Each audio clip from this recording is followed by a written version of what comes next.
Почитувани гостин во интервју на телевизија КИС е премиерот Зоран Заев. Премиерот, да дојдовте во просториите на телевизија Добро КИС. најдов, благодарам до поканата.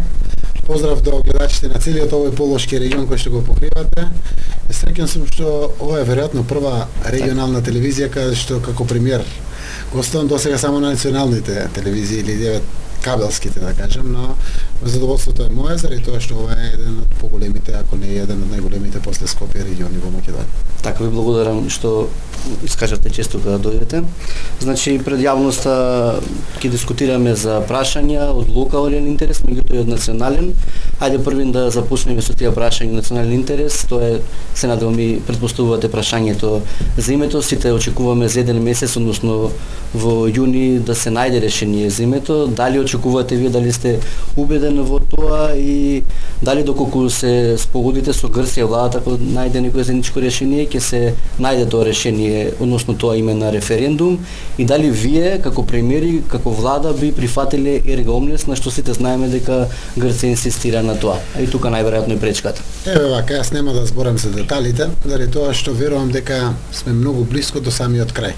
Реков дури кога ќе не видите со Ципрас заедно, тоа значи дека сме до самиот крај. Ние ќе имаме една средба на маргините на самитот на Европската унија за Западен Балкан во Софија, и тоа не е самиот крај, оти на маргините ќе, но сме навистина со големи исчекори кон конечно решение. Многу работи се веќе апсолвирани и решени. Секако дебатата е отворена и таму и тука. Рековме дека е многу важно да се сочува идентитетот на двете страни, да се почитува наследството на двете страни и достоинството е многу важно за двете страни. Никому не му треба обезчестен партнер или обезличен партнер или слично. И во тој аспект јас сум убеден дека како што водам грижа дека можно решение, треба премиерот Ципрас да има услови да го помине во грчкиот парламент, така да и премиерот Ципрас води грижа да можам јас да го поминам можното решение низ македонскиот парламент и да биде прифатливо за граѓаните.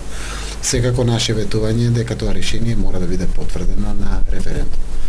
За Македонија конечно после 9-27 години независност, од тогаш некако и постои овој проблем, е чувствителен и сериозен, и ако било лесен ќе го решиле до сега, тежок е проблем. Боли, печи во разговорите, но лидерите мора да носат лидерски одлуки да обезбедат едината на сегашните и неидните генерации. Секако тоа не по секоја цена.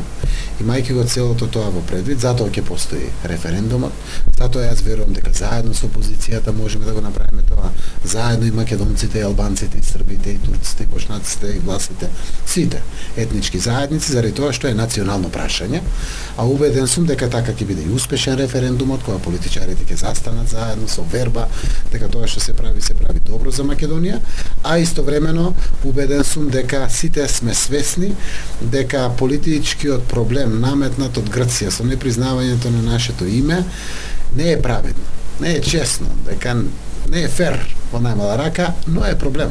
И заглавивме си во овие години. Мора да го надминиме, да го решиме. Оти членството во НАТО и во Европската унија не се само безбедност и стабилност, тие се економија, тие се повеќе пари кај граѓаните. Тоа е перспектива. Тоа е стопирање на оваа миграција на младите луѓе, враќање дури на голем дел на наши луѓе кои што живеат и работат во странство, се вратат овде и тука да создават своја иднина. Останувате на ставот дека не би прифатиле вие како влада ерга омнес, или за тоа е рано да се каже? Јас преговарам во преговарачкиот процес. Ерга омнес, само ќе го објаснам, е нешто наспроти интерпартес. Интерпартес значи меѓу двете страни. Ерга омнес значи однос на Македонија на секаде кон светот. И ние тоа го прифаќаме. Проблемот е што Грција бара да се промени уставното име за внатрешна употреба. Не навлегувам во деталите, навистина зошто, зборувам транспарентно, ги кажувам се, за да дадам шанса да успее преговарачкиот процес. Секоја моја изјава и соодветно на премиерот Ципрас е мета на коментари од секаков вид, некој пат и злонамерни коментари за да не успее процесот. Има интересни групи кои што не сакаат да успее овој преговарачки процес со конечно решение. Од тој аспект сакам да кажем дека сме креативни, наоѓаме решенија, кои што апсолутно ќе го сочуваат нашето достоинство и нашиот идентитет, а истовремено пазиме и на грчкото достоинство и идентитет, заради тоа што партнерите мора да обезбедат доволни гаранции дека што и да се договори, тоа институциите ќе го гласат, ќе го одлучат, ќе го спроведат. Од Изаев и Ципрас или Димитров и Коцијаш, ние сме само алатки на Македонија и на Грција. Ние може да дадеме рака за што сакаме. Ако не го гласа тоа парламентот, ако не го прифати народот на двете страни, џабе е тоа. Во однос на прашањето за законот за јазици, спикерот Ала Джефери истакна дека не му се брза. Меѓутоа вас ќе ве прашам дали ќе се донесе законот за јазици таков каков што е, затоа што многу имаше реакции од научната фела од опозицијата дека многу членови тој закон се кршат со уставот на Македонија и исто така начинот на кој што е донесен го оспоруваат. Во контекст на ова, тука сме во Тетово, ќе ви истакнам неколку примери, најверојатно и ги знаете, како со законот за јазици би се заштитил македонскиот јазик. Има многу знаци, многу патокази, фирми нема на македонски јазик, еве конкретно во Тетово, дури еве пример ќе ви кажам, во Тетовскиот универзитет дури не се преведува на македонски јазик. Дали со законот за јазици ќе се заштити македонскиот јазик во Тетово, па и во цела Западна Македонија, каде што не мнозинство се припадниците од македонската етничка заедница? Прво, законот е законски, деловнички исправно донесен. Не е прашањето дали ќе се донесе. Законот се донесе 3 пати, се гласеше. Така, меѓутоа не е во сила, дали ќе влезе во сила, да се имплементира. Законот ќе влезе во сила, затоа што ако сме парламентарна демократија, парламентот одлуките што ги носи тие мора да бидат имплементирани, влезени во сила. Навистина, јас уште еднаш ќе кажам, верувам дека ќе дојде време претседателот Иванов ќе го потпише овој закон. Ова џебно вето измислено или слично нема иднина, а правниците разработуваат и начини како тоа да влезе во сила, да биде пак по устав, по закон и согласно деловник на собранието и светлото на денот законот ќе го добие. Впрочем, и не се потпишува за да не испадне тврдењето на Заев на крајот дека ништо болно во Македонија нема да се случи. Тоа е овозможено досега забрането право на одредена група на граѓани, албанската, ромската, турската, влашката и српската и другите помали етнички заедници во Македонија, и тоа неовозможено право сега се дава. Тоа е последниот легален аспект на Охридскиот раговен договор, правно-формалниот аспект. И од тој дел јас сум убеден со имплементацијата на овиот закон сите ќе видат дека ништо тоа значајно нема се смени во Македонија, освен кога ќе се обрати бабичката во Центарот за социјални грижи во Гостивар или во Тетово, а е албанка на албански јазик, ќе добие и одговор на албански јазик. Меѓутоа сега го има. Не го има, секаде го нема. Во суштина, Македонија го има, да. Во суштина го нема ако е директорот македонец. Не дава одговор на албански јазик. Затоа законот го прецизира тоа. Скопје е исто така двојазично. Повеќе од 20% има албанци во градот Скопје. Не се имплементира досегашниот закон. Но законот е универзален за сите јазици внатре од аспект на заштитата на законот согласно на јазикот, согласно уставот. Не се скептик дека можеби во Источна Македонија, се знам што прекинам, не може да се спроведе тој закон затоа што тука не треба многу преведувачи. Значи, употребата на албанскиот јазик во Источна Македонија нема во пракса примена. Употребата на албанскиот јазик е на ниво на човеково право. Како што јас кога во Германија би направил сообраќајна несреќа, ме вадат пред суд, дозволено е преведувач да ми донесат македонски јазик во Берлин. Тоа е такво право. Правото е напретено во општините каде што се 20% и уставното право кое што се добива од членот од уставот, каде што се дефинират сите овие надлежности, да граѓаните албанци како заедница поголема од 20% да го користи во своето општиње. Така да нема учење на албански јазик во Струмица, во Гевгелија, во Радовиш, во Штип, во Кочани, заради тоа што и нема албанци. Втората работа е нема патокази, нема символи на општината. И сето тоа што се зборуваше е лага со опашка. Но нема да има повеќе никогаш символ, знак на фирма, на општина, на јавна институција само на албански јазик. Се знае. Так, прво на македонски јазик, тоа беше беше второто подпрашање кое што го поставивте, заради тоа што тука ќе има казни. Се знае, прв во службена употреба и во општините каде што албанци се повеќе од 20% е македонскиот јазик и после албанскиот јазик. И соодветно ромскиот јазик почнато уризари. Меѓутоа сметам дека веб страната Имаме се уште општини кои што на веб страната имаат само албански јазик. Тоа е недозволено по закон. Прво македонскиот, па после ќе го имате и албанскиот јазик. Знаете за двете училишта беа актуелни во Чаир. И минијата беа само на албански јазик. Тоа не е по закон ни по устав. Сегашниот закон тоа го прецизира и да има казни во спроведувањето и употребата на македонскиот јазик, но ќе има казни и во спроведувањето и употребата на албанскиот, ромскиот, турскиот, влашкиот и сите други јазици кои што се употребуваат во Македонија соодветно на уставот, таму каде што повеќе од 20% се граѓани од соодветната етничка заедница. Така да законот е почитување на она што уставот го пропишува, како што е вградено после рамковниот договор за кој што секако се промени уставот во државата. Според ова што кажавте, најверојатно скоро сите табли во Тетово би се смениле затоа што први се на албански па на македонски. Или пак воопшто нема на македонски. Така е. Така е? Законот предвидува дека прво се употребува македонскиот јазик и после албанскиот јазик. И верувам дека тоа се само некои лични суети на поединци кои што го прават вака.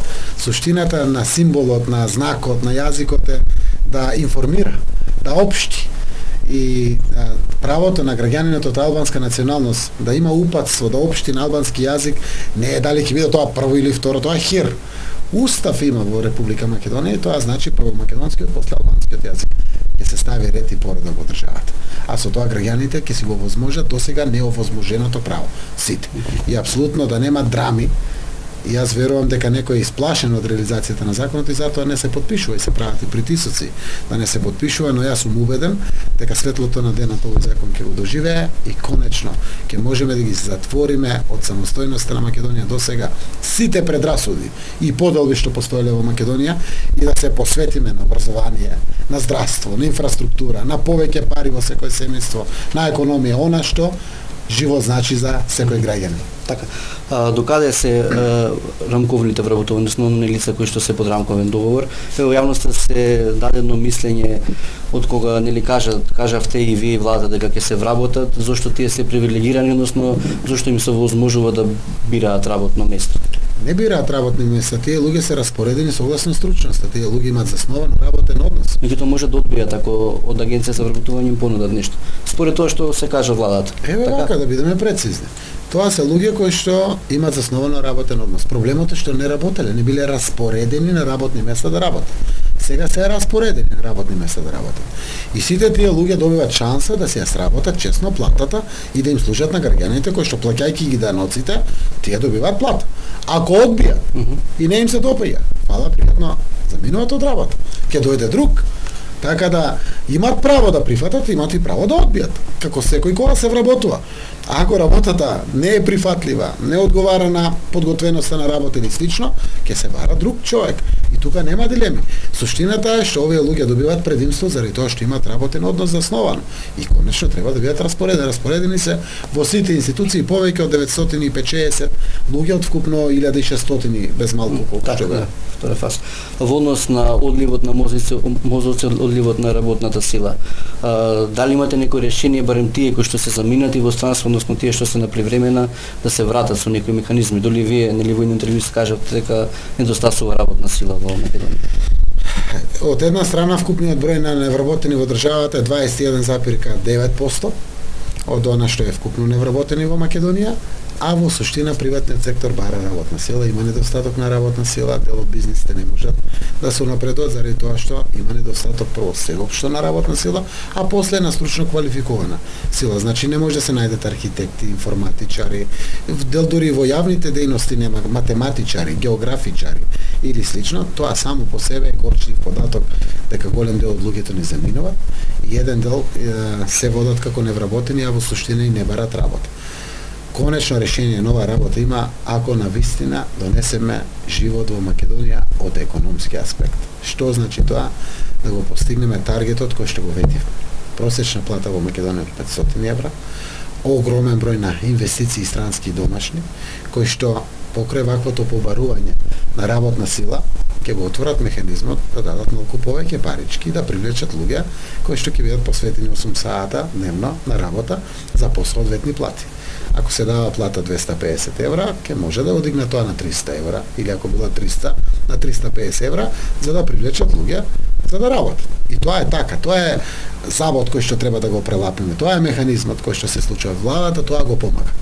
Со подигањето на на минималната плата од 9.500 денари на 12.000 денари, ние отворивме спиралата на покачувањето на платите. Некои ќе кажат, Аман Безаев се исфали 12.000 денари. Ова 12.000 денари е поедовниот основ за покачувањето на сите плати. Затоа што тој што досега земал 12.000 денари и тој што земал 9.500 денари, сега тој што 9.5 зима 12, не може овој првиот да остане со 12.000 денари. Неговата станува 14.5, 15. И ова ги отвара сите спирали, затоа со сите резерви во буџетот кои што ги имавме, донесовме одлука да ги подржиме порастот на платите се до 18.000 денари. Значи да не угинат компаниите, да не затворат поради оваа мерка, но истовремено да ги потикнеме да дават плати поголеми од 12.000 денари, а преку тоа и да го отворат малку кесето на профитот, да го споделат со работниците. Значи јас сум левичар по определба, иако доаѓам од капитал секторот, профитот останува на газдата, но тој го ствара и работникот. Затоа мора од профитот да соодветно се распредели на работникот за да има тоа одржливост. На крајот на денот тоа е добро и за газдата. На самата фирма ќе има среќни и задоволни работници кои што ќе бидат уште попродуктивни, а неговите производи ќе бидат уште поконкурентни. Така да јас сум убеден Македонија како што е тргната по патот. Во моментот блескаме во светот, во Европа, во нашето соседство. Надежни сме и сме урнеки пример за сите. Тоа, меѓу другото, значи охрабрување на инвеститори домашни и странски, што ни се случува секој ден. Истовремено со овие реформи кои што ги правиме, ако резултатите веќе до крајот на 2019 ги видиме, тоа значи независни медиуми, независно правосудство, сервисно ориентирана администрација, сигурни безбедносни служби, тие се главните реформски процеси кои што се прават во државата, паралелно и образованието, и здравството, и сето на кое што под реформи во Република Македонија, ќе го створи амбиентот во државата, за да може севкупниот стандард и квалитет на живот на граѓаните да расте. На крајот, граѓаните кои што земат 2.500 франци во Швајцарија или 3.000 франци во Швајцарија, од кои што 70 или 80% ги дава за трошици и кирија, ќе дојде овде, ќе работи за 500, за 700 евра плата, имајќи ги својот дом тука, минималните трошици кои што ги има, и повеќе пари ќе му останат, и дома ќе се живее и ќе има живот. Тоа е конечната цел. Тоа во Македонија се случува и нема шанси повеќе да запре, заради тоа што процесот се во тек. Во моментот имаме 12 странски инвеститори без нула денар потрошено за нивна промоција, за роудшоа, за промотори, за реклами или слично. 12, уште десетина ги чекаме мајките компании да донесат одлука, преговорите ги завршивме овде, со преку 200 преговараме и секој ден се случуваат нови инвестиции во државата, и странски и домашни. Целото тоа, знаат сите што значи. Тоа значи зголемена побарувачка на работна сила. Ако го има зголемена побарувачка на работна сила, тогаш и платите што ќе сака тој да го земе работникот, ќе ги покачува, а од тука ќе го дигаме стандардот на нашето население. Така, примери во однос на некои локални прашања беве прашал, иако тоа не е директна надлежност на централната власт, меѓутоа, нели вие се залагавте ТУ тарифи да го освои вториот мандат и дадовте поддршка во тето, меѓутоа во јавноста има мислење и она на терен што не се решаваат основните проблеми. Централната власт одвои 200.000 евра, нели, за отстранување на џубрето од дивата депонија, меѓутоа пак имаме проблеми со сметот, проблеми со дивоградбите, во центар на Тетово има дивоградби, цела шара е бетонизирана, најверојатно ги знаете овие работи, ги следите преку медиумите. Очигледно локалната власт не може да го реши овој проблем, дали би понудиле некоја поддршка во однос на инвестиции, односно одвојување финанси за решавање на проблеми, па и со вашите инспекторати, еве државниот инспекторат може да го реши проблемот со дивоградби, односно може да го сопре, нели, градењето на дивоградби или уривањето, затоа што општината не го прави. Дали би помогнале во тој сектор, затоа што конечно еднаш во Тетово треба да завладе законот. Јас сум дал поддршка на секој човек во кој што верувам во ТУ тарифи, и тоа не значи дека бесконечно ќе верувам ако не ги завршува и извршува своите надлежности како градоначалник. Таа го сака Тетово. Таа сака да остави ефекти од својот мандат и управувањето со Тетово и конечно има добар соработник во централната власт. Лани дадовме 200.000 евра или 12 милиони. Така. Ова година ќе се обидеме дополнителни пари за другата депонија овде што е. Претоварната. Да е чистена, претоварната. Оти тука треба и да се гради прочистителната станица. Европските пари не икеме да ги испуштиме. Имаше можност да се заштедат пари од Европската унија, 2 милиони евра да бидат алоцирани овде, но ние пресметавме дека со 500.000 евра наши буџетски пари ќе успееме да ја исчистиме таа претоварна станица како депонија, за да може сите пари од Европа да ги искористиме за филтер станицата за прочистување на отпадните води во Тетово. Тетово е многу значаен регион во Република Македонија. Ќе дојдат и поглавијата во Европската унија на прашањето екологија, нема да може да мрднеме еден чекор напред ако не ги решиме овие прашања. И како што знаете, покрај обезбедени европски пари за прочистителната станица за отпадни води, швајцарците обезбедија, мислам дека без малку 9 милиони евра пари за регионална депонија овде за Полошкиот регион. Јас веќе закажав во понеделник, чинам состанок со или другиот или овој беше еден понеделник во агендата со жителите на Русиново, градоначалникот на Тетово, Гостивар и неколку други градоначалници да одржиме состанок за да можеме да ги отстраниме таму проблемите кои што сега се јавуваат на населението, барат дренажа за истечните води, патишта некои да се поправат, додека секако не се реши конечно со отпадот. Во Тетово решението е преку швајцарските фондови, Скопје го има Дрисла, судовите ќе решат. Европа финансира Кумановскиот регион и Штипскиот регион.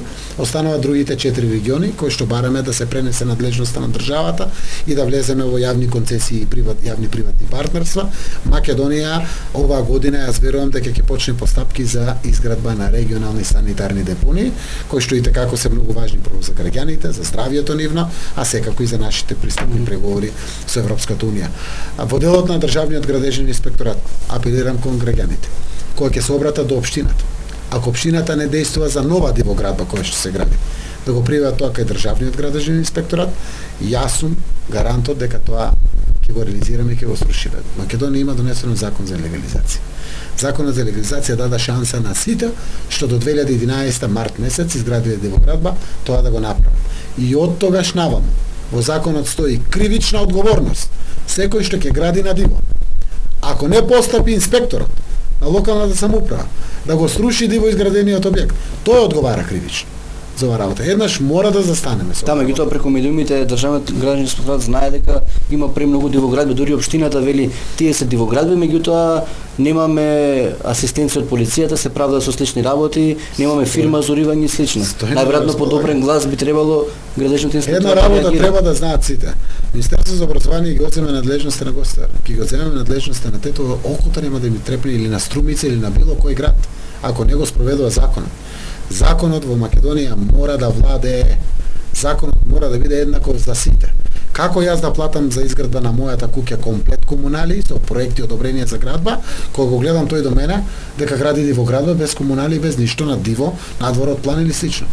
Ако сакаме да бидеме земја, законите мора да ги почитуваме. Апелирам кон граѓаните, секако и кон локалната самоуправа, да извршуваат својата надлежност.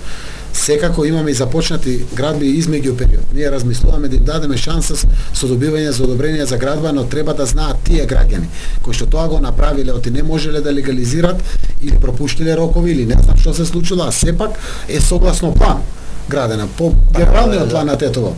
Ама некако го насадил на тротоарот, по паркот, не знам зелено, покрај реката или слично, да не се најдуват таквите објекти ќе се отстранат и Македонија мора да се ја средиме сите заедно. Дали сме граѓани, локална самоуправа, извршна централна власт, парламентот, сите институциите функционираат независно и ќе функционираат. На крајот на денот да знаат сите дека има независни судови кои што веќе се растеретени комплетно од влијание. Кривична е одговорноста на тој што гради на диво. Затоа ќе си почека трпеливо, ќе си направи секој проект, ќе си добие одобрение за градба, ќе си плати комуналите и ќе може после тоа да гради.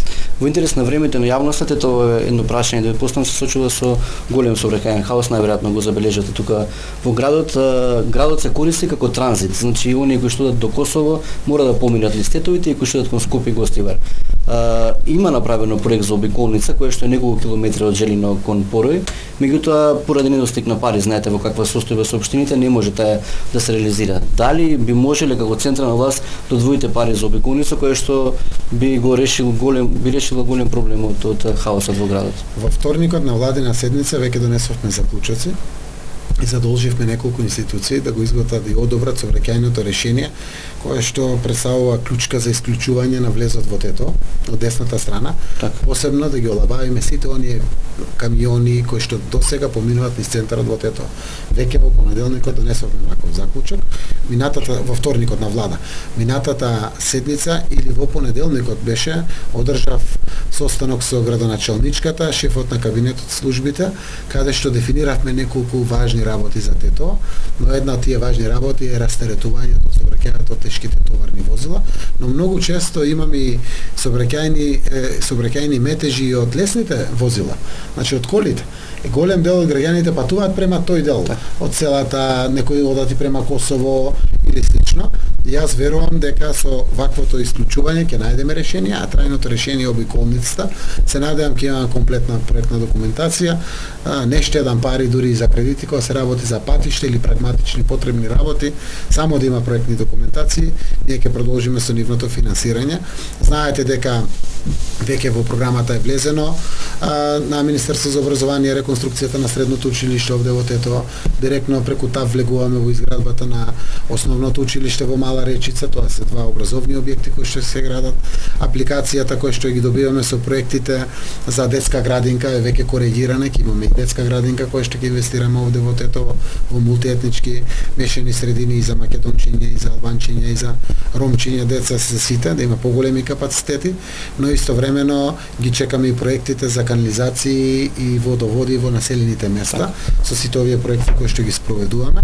ТЕТО по глава на жител некаде врти само тетовскиот регион околу 100.000 жители, имајќи во предвид Македонија дека 2 милиони, тоа е 5% околно од населението, така да рамномерно сакаме да враќаме назад, за да можеме и преку рамномерниот регионален развој севкупно да го напредуваме рамномерно квалитетот на животот на граѓаните на секаде.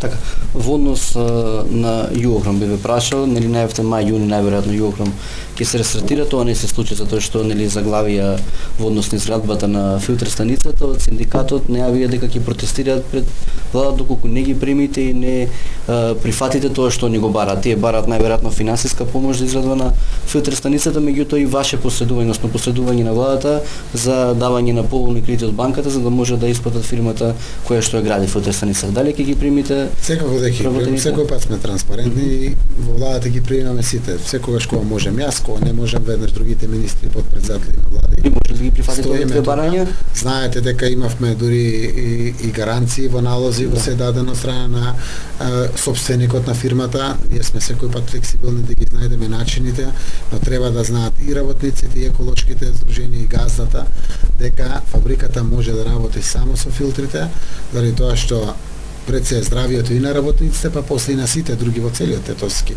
регион. Оваа фабрика и треба на Македонија.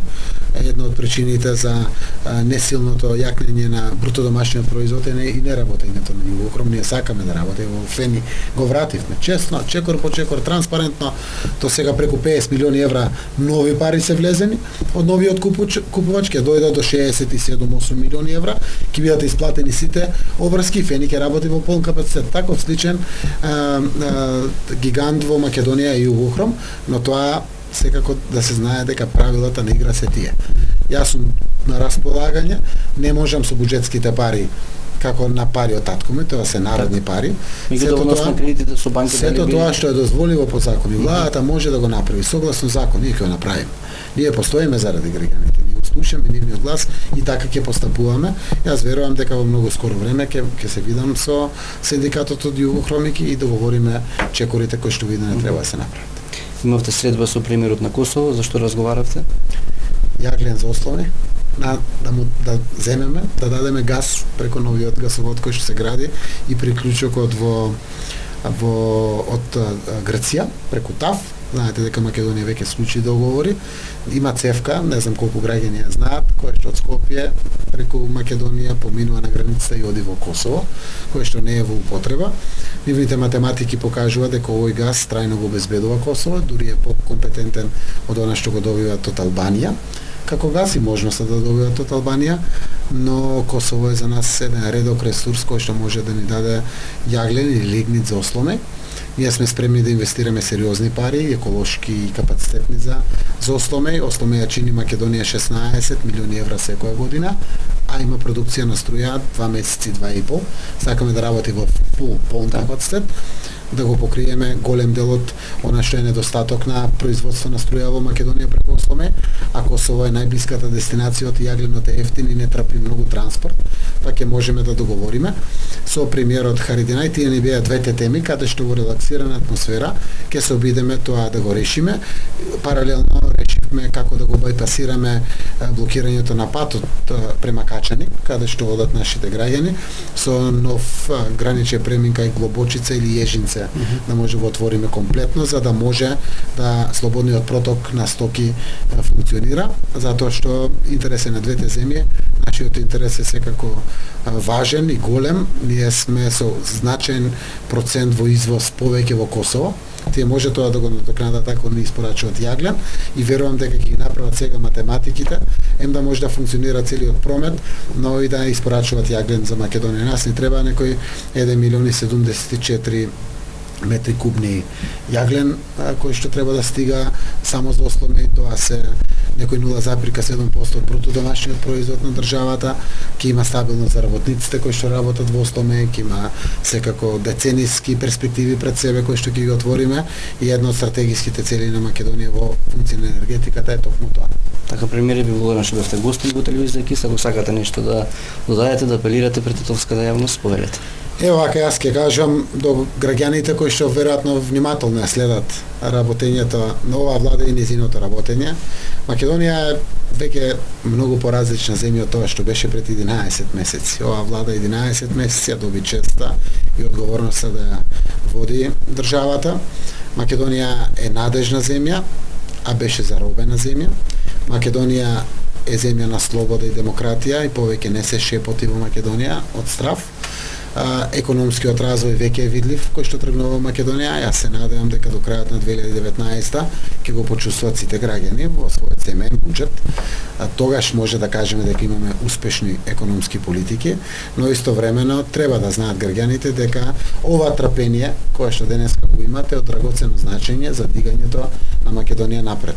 Јас само вака ќе кажам, ако кажеме 11 минути да клекнеме дома и да седиме клекнати 11 минути, кога ќе треба да се подигнеме, тешко ќе се подигнеме и не знам дали ќе останеме на нога. Клекната беше Македонија на 11 минути, на 11 месеци, 11 години. Сега треба да исправиме Македонија од клекната.